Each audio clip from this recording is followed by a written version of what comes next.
bwe bajjuza ekifo kyo olw'okuba agenze buwaŋŋanguse weesimbawo wa UPC mu constituency eyo mu 83 omukulu Paulo Sebyange. Omukulu Paulo Sebyange ekyanneewuunyisa nagoberera nnyo okulonda okwo nga bo babana obululu oba tebaabubbe kuba sitole ya kinaana nti obululu baabubba. Kyanneewuunyisa kuba nali mmanyi nti UPC tesobola kuwangula kifo kyonna mu Buganda. Mu mwaka gwa 83 olutalo lwali lugenda mu maaso, abantu bafa mu Luweero, ebikoleddwa mu kulonda kwa kinaana bimanyiddwa, nga tosobola kusuubira nti UPC ayinza okufuna obululu mu constituency y'omugenzi Abumayanja. Results ezaava mu kulonda kwa 83 omukulu Paulo Sebyange yafuna obululu obwasukka emitwalo 3 mu Luweero mu constituency ya Abumayanja okumpi n'Emityana awo, ate nga wa UPC. Ekyansi kyange enfiiri ku mutwe, kampeyini zonna baagambanga nti bonna aba UPC baheroes b'abantu mu Buganda kuba baatuwonya enfuga entemu, a regime of murder and terror of Idi Amin, kuba baali balwanyi ne basuula gavumenti ya Idi Amin. Naye baayogeranga ebintu ebyo tubatendereze, be basajja ba Buganda, naye nga mu Luweero buli muliraano bali mu kutta bantu. Gwe nange okimanyi nti Idi Amin yatta abantu, naye Idi Amin talekanga lusozi lwa ggwanga bw'abantu basse mu Uganda, mu Buganda, Abaganda be bakola ogw'okufa. Naye abaali basaba obululu mu 83 olutalo lw'Oluweero lwagenda okuggwa, entuumu z'obuwanga muzimanyi senga ozikuŋŋaanya wamu zenkanankana Lubaga Cathedral. Kaakati ne weebuuza nti oba obululu bulina amakulu, abantu ab'omu Luweero abaali bakola ogw'okuttibwa, ate ng'akalulu memba wa parliament agenda kubeera ku ludda lw'Obote, baawa batya Paulo Sebyange akalulu. Ekituufu kyali bwe kiti nti omuntu mu biseera ebyo mu Luweero nga bw'otoowe wa UPC kalulu, kitegeeza nti owagira abayeekera era omusango gwa naggomola wali ojja kuttibwa. N'olwekyo olw'okutya okuttibwa, abantu tebaasobola kusigala na mu nnyumba zaabwe, baagenda webakubira obululu ne babukuba. Kaakati olwawo okufuna obululu obwo ne batandika okwewaana nti kati UPC bajagala nnyo mu Buganda, n'Obote bamwagala nnyo, n'obululu bwawadde Sebyange bulaga bulaze ekyo. Kyekyaliwo Milton Obote bwe yafa, ab'ekitundu kyekimu baagamba nti bwe muyisa omulambo gw'Obote wano yakugwokya omuliro. Kaakati bakulu, tosobola kwogera ku democracy mu Uganda ng'omuntu akuwa akalulu lwakutya kuttibwa. Kino kankongerezeeko ab'engu abakyoli. Nga tugenda mu kulonda kuno okwakaggwa, omukulu Nobert Mao yagamba nti Museveni tasobola kufuna kalulu konna mu akyoli kuba Museveni ye kkone, nti kkone teyandibaddewo okuggyako nga Museveni yamukkiriza okubaawo n'akola by'akoze emyaka 20. Bwe baakuba akalulu ab'omu akyoli, Museveni yafuna majority y'obululu mu kitundu ekyo.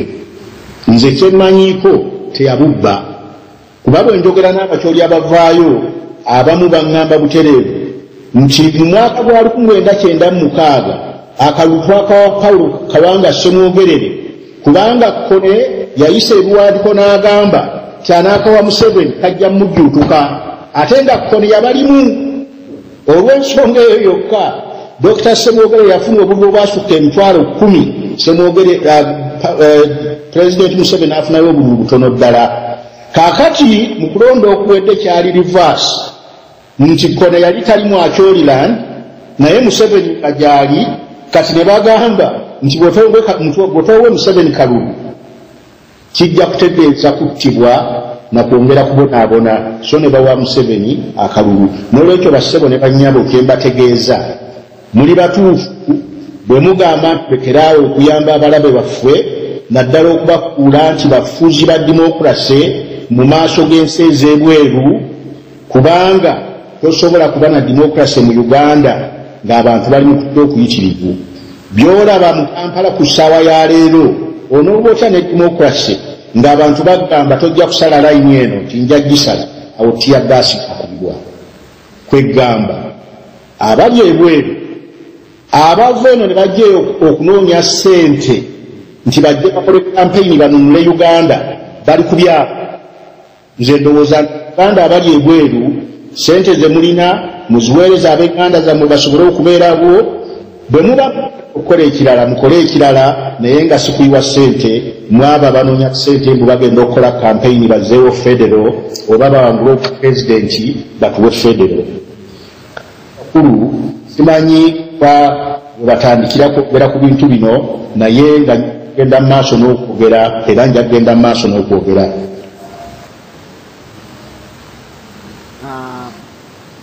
Bannange ndowooza abawuliriza mwenna kansooke mbaweemu ka buleke katono n'omukulu amale Dr. Gukiina amale okunywa ateekeyo kagiraasi k'amazzi n'oluvannyuma mukomyeyo.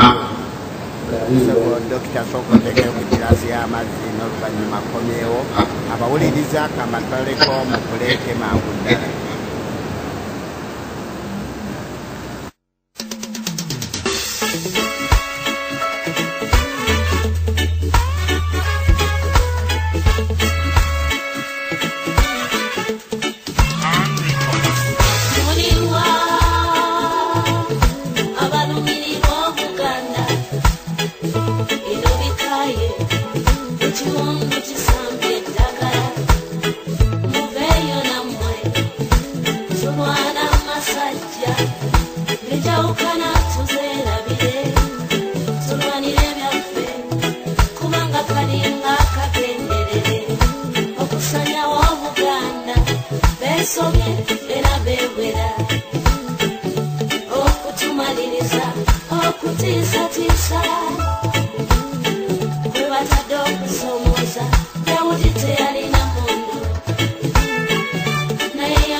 naye sawa tuzukuke.